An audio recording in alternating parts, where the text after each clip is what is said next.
இங்கே நம்முடைய கள்ளக்குறிச்சி மாவட்டத்தில் பார்த்தீங்கன்னா இது காட்டுச்செல்லூர் அப்படின்ற கிராமத்தில் எங்களுடைய கழக நிர்வாகிகள் வந்து எப்பயும் வழக்கம் போல ரோடு ஓரங்களில் பொதுமக்களுக்கு இடையூறு இல்லாமல் பேனர்கள் வச்சுட்டு கொடி நட்டுட்டு இருக்காங்க.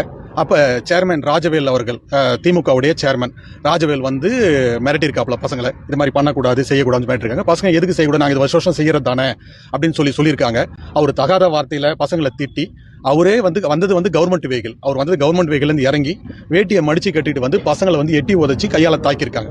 இதுல வந்து மெயின் அக்யூஸ்ட் யாருன்னு பாத்தீங்கன்னா ராஜவேல் அவர்கள், சேர்மன் ராஜவேல் அவர்கள், அவருடைய மகன் பிரபாகரன் அவர் 2 பேர் தான் வந்து இதனுடைய மெயின் அக்யூஸ்ட். ராஜவேல் வந்து சொல்றாப்ல, நாங்க போடுற எச்ச அரிசியை வாங்கி தின்ற நாயுடா நீங்க எங்க காலுக்கு கீழே தான் காட்டு செல்லுன்னு சொல்றாரு. அவருக்கு அந்த அதிகாரத்தையும் தைரியத்தையும் கொடுத்தது யாருங்க? இவர் வந்து சாதாரண ஒரு சேர்மன்.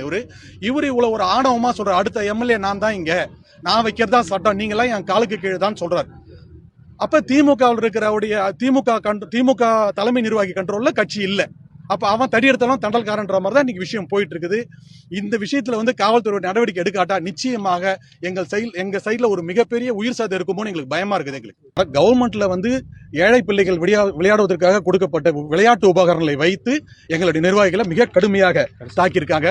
இதுதான் பாத்தீங்கன்னா அந்த ஸ்டெம்பு, அது எல்லாமே இது வந்து கவர்மெண்ட் கொடுக்கறது வந்து ஏழை குழந்தைகளுக்காக கொடுக்குற விஷயத்த இவரு வீட்டுல வச்சுக்கிட்டு இந்த மாதிரி ஒரு ரவுடிசமான ஒரு விஷயத்த இவங்க செஞ்சிருக்காங்க. பாத்தீங்கன்னா எவ்வளவு ஒரு கொடூரமா தாக்கியிருக்கான்றதை காட்டுறோம் பாருங்க. நம்ம வந்து அதாவது தமிழக முதல்வர்கள் அவர்கள் வந்து பாத்தீங்கன்னா எல்லா மீட்டிங்லயும் சொல்றாரு, தமிழ்நாட்டுல வந்து சட்டம் ஒழுங்கு வந்து ரொம்ப நேர்த்தியா நாங்க வச்சிருக்கோம் அப்படின்னு சொல்றாங்க. பட் ஆனா ஒரு சாதாரண ஒரு குடிமகனுக்கு கிடைக்கிற விஷயத்தை வந்து பாத்துக்கங்க நீங்க. எல்லாமே 2 பேருமே ஹாஸ்பிட்டல் இருக்காங்க. ஒருத்தருக்கு வந்து பாத்தீங்கன்னா 8 தையல், இன்னொருத்தவங்களுக்கு வந்து பாத்தீங்கன்னா 16 தையல் போட்டிருக்காங்க. அவங்க அப்பப்போ மயக்கமா வருதுனாங்க. எங்களுக்கு ரொம்ப பயமா இருக்குது. நாங்க அந்த லிஸ்ட் கொடுத்தோம், யார் மெயின் அக்யூஸ்ட்ன்றதை நாங்க சொல்லியிருக்கோம். நாங்க இதுக்கு மேல் நடவடிக்கை இல்லைன்னா அறவழியில எங்களுடைய அடுத்தடுத்த போராட்டங்கள் கண்டிப்பாக போயிட்டு இருக்கோம்.